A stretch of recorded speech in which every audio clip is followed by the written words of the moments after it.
আল্লাহ রাব্বুল আলামিন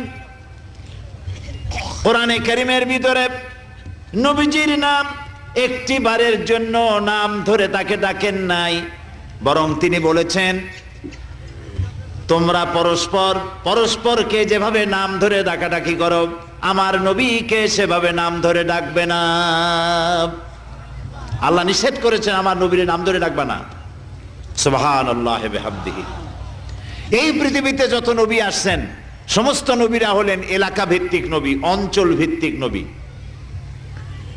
এক এক এলাকার, নূহ আলাইহিস সালাম এক এলাকার, মুসা আলাইহিস সালাম আলাক এলাকার, দাউদ আলাইহিস সালাম আরাক এলাকার, এরকম এলাকা ভাগ ভাগ করা। কিন্তু মুহাম্মদ সাল্লাল্লাহু আলাইহি সাল্লামকে আল্লাহ রাব্বুল আলামিন কোন এলাকার জন্য নবী বানান নাই।